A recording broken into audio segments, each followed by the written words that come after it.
আজকের ক্লাসে আমরা কথা বলবো ডার্ক ক্লাউড কভার ক্যান্ডেলস্টিক্স নিয়ে। ডার্ক ক্লাউড কভার ক্যান্ডেলস্টিক্স হচ্ছে এমন দুইটা ক্যান্ডেলস্টিক্সের কম্বিনেশন যা আপ ট্রেন্ড মার্কেটের চূড়ায় গঠিত হয়। অর্থাৎ এটা যদি একটা আপ ট্রেন্ড মার্কেট হয়, এটা যদি একটা আপ ট্রেন্ড মার্কেট হয়, এটা একটা আপ ট্রেন্ড মার্কেট, এই আপ ট্রেন্ডের এন্ডিংকে বোঝাবে এই ডার্ক ক্লাউড কভার। অর্থাৎ একটা আপ ট্রেন্ড মার্কেটের পরবর্তীতে যদি একটা ডার্ক ক্লাউড কভার ক্যান্ডেলস্টিক্স গঠিত হয়, তার মানে আমাদেরকে ধরে নিতে হবে যে মার্কেট তার বুলিশ মোমেন্টাম হারিয়েছে বা হারাতে যাচ্ছে। Not sure.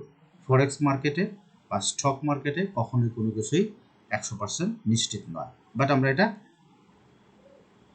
ধারণা করে নিতে পারি যে হ্যাঁ, এখন মনে হয় প্রাইসটা কমতে থাকবে বা কমার পসিবিলিটিটা আছে। সো এখন আমাদেরকে বুঝতে হবে আসলে এটা আসলে কি ধরনের ক্যান্ডেল, মানে কি হলে বা কিরকম হলে আমরা এটাকে ডার্ক ক্লাউড কভার বলবো। তো এটা আলাদাভাবে এইখানে একটু বোঝানোর চেষ্টা করি। ধরি যে এখানে একটা ক্যান্ডেল শুরু হয়েছে, শুরু হওয়ার পর মার্কেটটা উপরের দিকে চলে যাচ্ছে।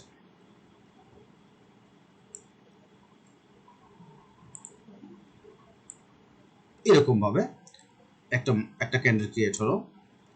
এই ক্যান্ডেলের এটা হচ্ছে ওপেন প্রাইস আর এটা হচ্ছে ক্লোজিং প্রাইস। দ্যাট মিনস এটা একটা বুলিশ ক্যান্ডেল।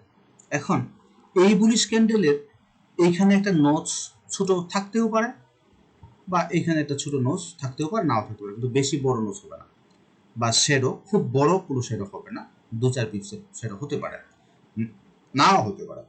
সো এটা হচ্ছে হাইয়েস্ট প্রাইস আর এটা হচ্ছে লোয়েস্ট প্রাইস। আমরা এই ক্যান্ডেলে হাইয়েস্ট প্রাইস বা লোয়েস্ট প্রাইস নিয়ে কোনো থিঙ্কিং করব না।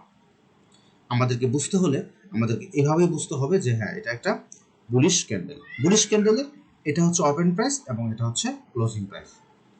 এখন পরবর্তী ক্যান্ডেলটা ক্রিয়েট হবে এই ক্লোজিং প্রাইসের চেয়ে উপরে দিয়ে ওপেন হবে। এই যে ক্লোজিং প্রাইসটা আছে, এই ক্লোজিং প্রাইসের উপরে আরেকটা ক্যান্ডেল ক্রিয়েট হবে, ওপেন হবে এবং ওপেন হওয়ার পর সেটা আর উপরের দিকে যেতে পারবে না, না গিয়ে সে নিচের দিকে আসা শুরু করবে এবং এই আগের যে ক্যান্ডেলটা আছে এই ক্যান্ডেলের অর্ধেকের বেশি সে ওভারটেক করবে।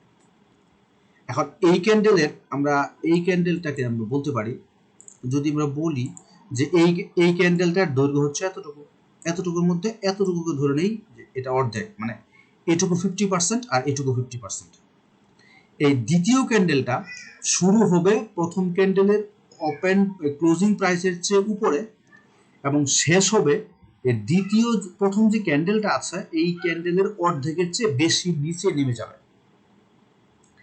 এবং এটা অবশ্যই ছোট্ট নোচ থাকতেও পারে, নাও থাকতে পারে, একই জিনিস, বা উপরে এক জায়গায় উপরে আছে নিচে নেই, অথবা নিচে আছে উপরে নেই, অথবা কোনো জায়গাতেই নেই, অথবা দুই জায়গাতেই উপরে নিচে দুই জায়গাতেই আছে কিন্তু অল্প করে আছে।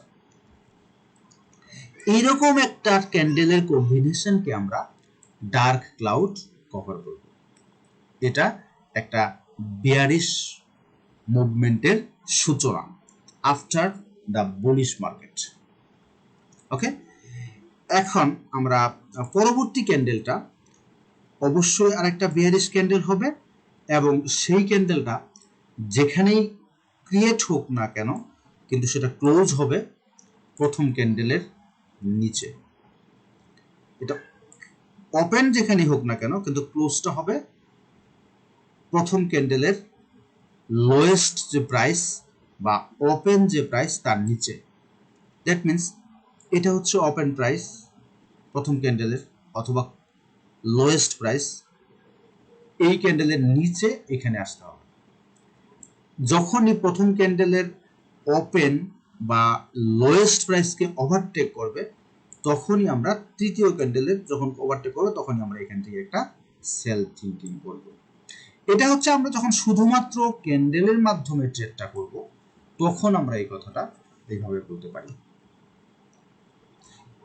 তাহলে আমরা ডার্ক ক্লাউড কভার হচ্ছে জাস্ট দুইটা ক্যান্ডেলের কম্বিনেশন এবং থার্ড ক্যান্ডেলটা হচ্ছে এন্ট্রি কনফার্মেশন। এখন আমরা এই ডার্ক ক্লাউড কভার ক্যান্ডেল শুধুমাত্র ক্যান্ডেলের দ্বারাই তো আমরা কখনো ট্রেড করব না, আমরা এর মধ্যে আমরা আরো কিছু কনফার্মেশনকে খুঁজে নিতে হবে আমাদের। আচ্ছা, এখন ধরি যে যে এটা একটা রেজিস্ট্যান্স এরিয়া, এই রেজিস্ট্যান্স এরিয়াতে একটা মার্কেট আপের দিকে যাচ্ছে যাচ্ছে যাচ্ছে যাচ্ছে যাচ্ছে যাচ্ছে এই পর্যন্ত গেল, যাওয়ার পর সে এখানে একটা ক্রিয়েট করেছে ক্যান্ডেল, আবার এইখানে সেরকম ভাবে একটা ক্রিয়েট করেছে ক্যান্ডেল। সো তখন আমরা প্রিপেয়ার্ড হব দুটা কারণে, কারণ এটা একটা ডার্ক ক্লাউড কভার এবং এটা একটা রেজিস্ট্যান্স এরিয়াতে ক্রিয়েট করেছে। এখন যদি আমরা দেখি যে এটা যদি একটা স্টকেস্টিকের ঘর হয়,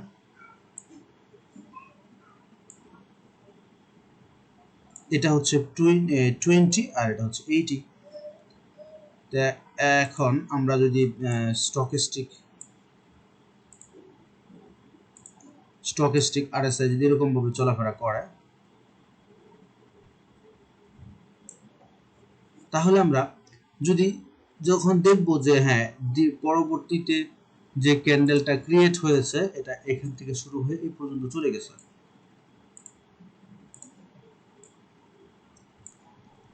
এবং ওই সময়ে আমাদের এটা যদি এরকম থাকে তখন কিন্তু আমরা যে হ্যাঁ একটা স্টকেস্টিকটা আমাদের এখানে আছে, ওভারবোট হিসাবে আছে, এরকম ওভারবোট হিসাবে যদি থাকে তখন আমরা ভাবতে পারি যে হ্যাঁ আমরা এখান থেকে একটা সেল এন্ট্রি নিতে পারি, যেহেতু একটা রেজিস্ট্যান্স এরিয়াতে মার্কেটটা আছে,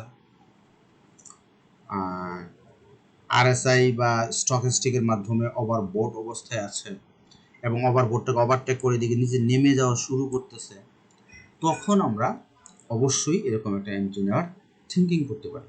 আবার এমনও হতে পারে যে একটা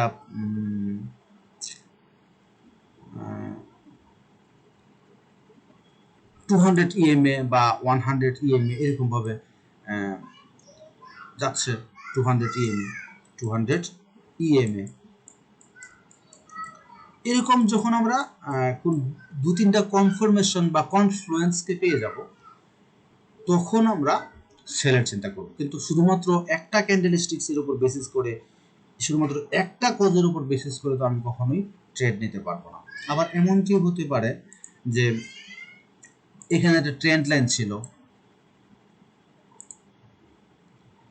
এখানে একটা ট্রেন্ড লাইন ছিল, যে ট্রেন্ড লাইনটাকে সে ব্রেক করেছে, সেই ট্রেন্ড লাইনটা হতে পারে কারেন্ট টাইম ফ্রেমের অথবা তার হায়ার কোনো টাইম ফ্রেমের। যেমন এটা যদি কারেন্ট, এটা যদি ধরে নিই এটা একটা H4 ট্রেন্ড আছে, H4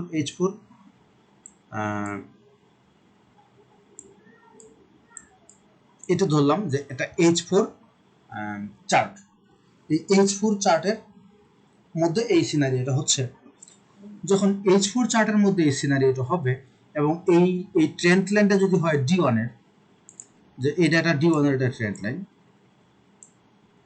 তাহলে আমরা কিন্তু হ্যাঁ D1 এর একটা ট্রেন্ড লাইনকে ব্রেক করেছে H4 এসে, সো আমরা এইভাবে নিতে পারি।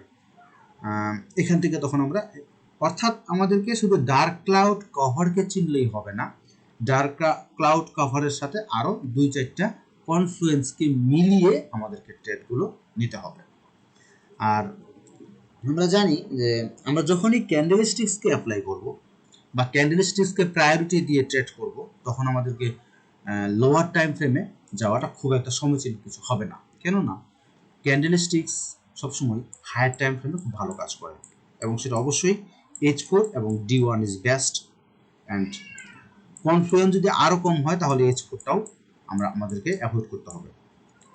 আর যদি কনফ্লুয়েন্স দু তিনটা হয় তাহলে আমরা D1টা হবে বেস্ট, আর যদি কনফ্লুয়েন্স 5-7টা হয় তাহলে আমরা এই স্কোরটাকে কাউন্ট করতে পারবো। কিন্তু D1টা হচ্ছে best for 1 or 2 or 3 confluence, আর যদি তার চেয়ে বেশি কনফ্লুয়েন্স হয় তাহলে ইউজ করতে হবে আমরা। কনফ্লুয়েন্স বলতে এই যে ট্রেন্ড লাইন দিয়ে মিলে যাচ্ছে বা 200 EMA দ্বারা মিলে যাচ্ছে, মানে এন্ট্রিনিওর কস্টগুলো বের হয়ে আসছে, বা স্টকিস্টিক RSI দ্বারা বা ফিবোনাচ্চি রিট্রেসমেন্ট লেভেলের দ্বারা, এরকম কিছু জিনিস যদি আমাদের কাছে চলে আসে তখন আমরা এই ডার্ক ক্লাউড কভার দিয়েও এন্ট্রি নেওয়ার চিন্তা করতেই পারি। আজকে ডার্ক ক্লাউড কভার এই পর্যন্তই। আপনারা সবাই ভালো থাকবেন, সুস্থ থাকবেন। আল্লাহ হাফেজ।